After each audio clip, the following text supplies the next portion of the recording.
Kellyanne and Spicer may be spared on the next episode of SNL because Trump's policy advisor, Stephen Miller, apparently appeared on several news shows this week and let loose. Prepare yourself, because it's, you know what, I'm not doing this bad joke. Watch the clip. Do you feel like you and your staff there that you're in control of events at the White House? I think to say that we're in control would be a substantial understatement. The end result of this, though, is that our opponents, the media, and the whole world will soon see, as we begin to take further actions, that the powers of the president to protect our country are very substantial and will not be questioned. It is a fact, and you will not deny it, that there are massive numbers of non-citizens in this country who are registered to vote. That is a scandal. We should stop the presses. That's the story we should be talking about, and I'm prepared to go on any show, anywhere, anytime, and repeat it. All right, Mr. Miller, we're expecting to see you here. Oh!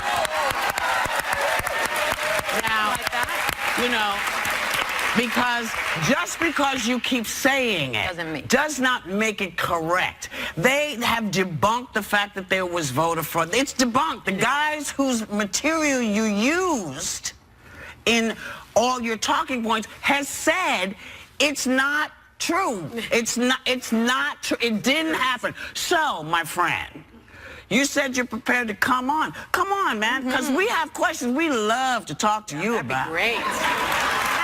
How eerie did his tone sound? In some of those clips, it almost looks like it's Game of Thrones. Like he had a look in his eye, and I was waiting for scary music to start.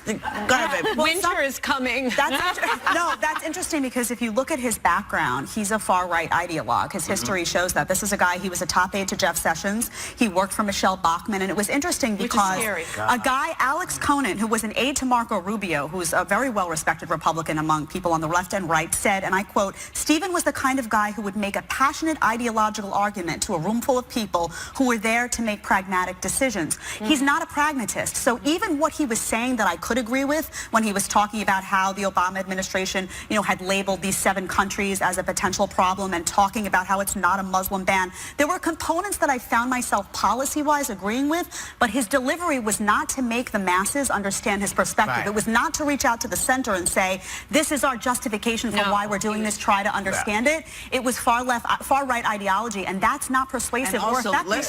Let's not make this mistake. It is a Muslim ban, and here's why it's a Muslim ban. Yeah. Oh my God. It's the other hand. It's the other hand. Yeah. Because I noticed, as I saw periodically, I happened to see some stuff on television. I didn't notice that they were gathering up illegal Greeks who weren't supposed to be here, or illegal Spaniards who aren't supposed to be, illegal Africans who aren't supposed to be here. So it is a Muslim ban. It is a Muslim ban. And you're going after, I see you also going after picking up Latin people. Yeah, ICE raids. And I did not see, because if you're concerned about the criminals who are here, then where's the rest of them? Because I'm not seeing a wide range of criminals. And I believe that, I know, and I believe it would go a long way to take away the stink from Muslim ban. You know, you can't get around the fact, and you know, this is not Nazi Germany, man.